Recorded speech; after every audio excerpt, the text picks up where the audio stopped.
This video is on an incident that happened in my family. I do not really talk about it too much, but it's good to get it out there. I do know that um, it was very tragic, and so if you do not if you're not comfortable with that with triggering materials, probably do not watch. I guess I for a long time I didn't feel like sharing because I felt like um, it wasn't necessarily my story to tell, and I'll kind of explain that too, I guess. But my uncle had some mental health concerns, and he ended up there were some drug incidences, and he ended up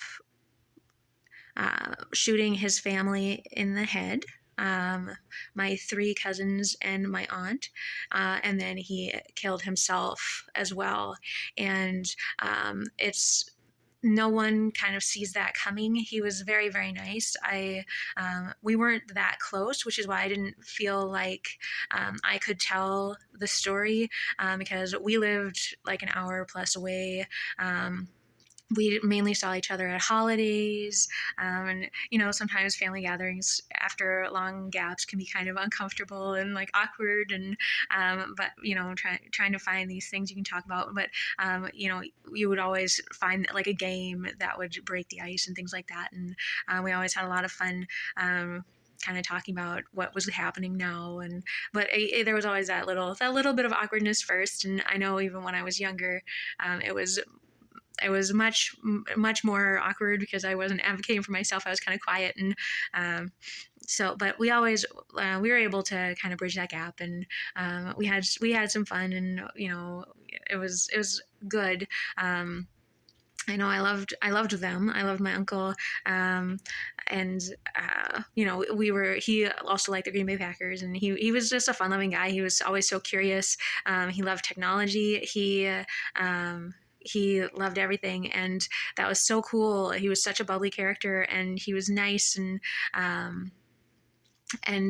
he was so nice, and so I liked that about him. I thought that was admirable about him, and he's a very interesting guy. And I loved my aunt; she was nice as well. And the kids, it was so cool to kind of see, like, oh, what are you like right now? And we saw them, we would see each other at the holidays regularly, so it was kind of fun to see them grow and get to turn into themselves a little more. And so but we weren't that close. It was holidays, and we didn't call each other, and so that I felt like it wasn't my story to tell.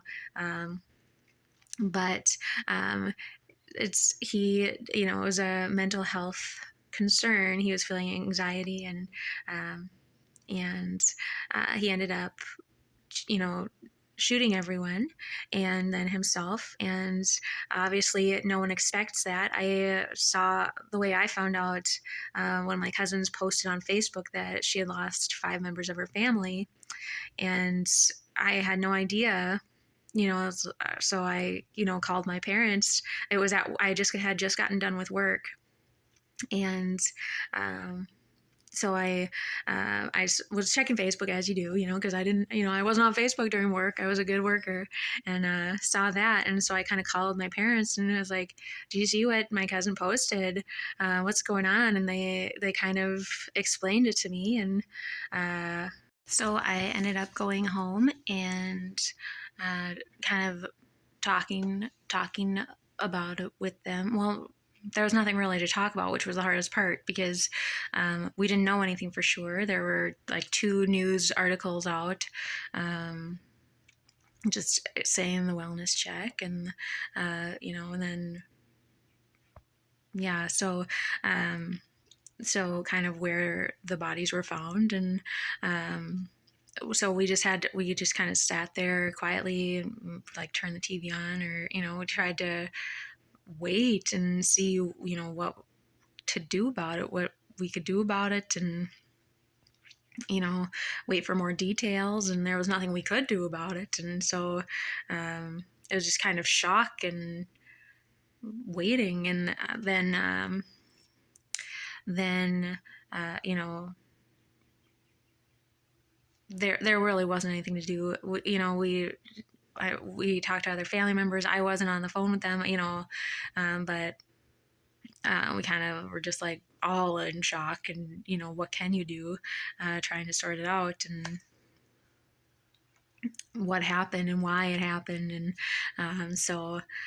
then just waiting to, you know a while later, they needed to ID the bodies, and so my aunt did that, and uh, that the press was kind of coming to the door, and it was it was you know just kind of weird, like in this weird nether space of shock and what happened. Because my uncle was such a great man. He was so fun loving, and um, so there would be no way that he would do this. So um, it was tough. It's all of a sudden the people that spent every Christmas with, they were just gone. And that was very, very hard. It was confusing, and you don't know how to feel, and it was such a horror sequence of you know of of how it happened too, and it would never have happened that way. um it was just tough. It was really, really hard. You don't know how to react. And then, going back to the office, back to work, everyone, was gossiping about it and saying, oh, I bet it was about money. And, you know, it's so hard because, yes, you want to be really like upset. Someone said that to me like 2 days after it happened, and I was just like, what? It was so insensitive and just like, you know, gossipy. And it's like, these people are all gone. And it was just so weird to get your mind wrapped around it. And, because, uh, it's just so unfortunate, because all of these people had how many years of life in front of them, and had so much potential that they hadn't met at that time. And the cousins, they were so young. And I went to a support group, and they said, well, just don't talk about the cousins, just talk about, it was a suicide support group, and don't talk about the cousins. And like, it's just, they had so much potential. And so it was just really hard to talk about, because how do you talk about it? What do you talk about? um it was just terrible. And so it was tough, and that kind of led to a mental health decline in myself, which again, it was harder because I didn't know how to handle it. I didn't know how to approach it, because we were distant, like we were close, relatives, but we were long distance relatives. And it's just so hard to figure out how to move forward with that. The moral is to appreciate the people while you have them, care about them when they are here, make sure they know that you care about them when you're here. Um, put in that effort. We were long distance, and so we just saw each other at the holidays. But if there, you can put in that effort and try and see each other beyond that, and get to know each other. We also did, sort of start doing that, saw a soccer game here, and, and little things here and there. But put in that effort, try to get to know them, try to be there, because you just never know when it's going to be over. And you want to make sure people know that they are important, and that they are respected, they are appreciated, even for as little time as you have with them. So that is tomorrow.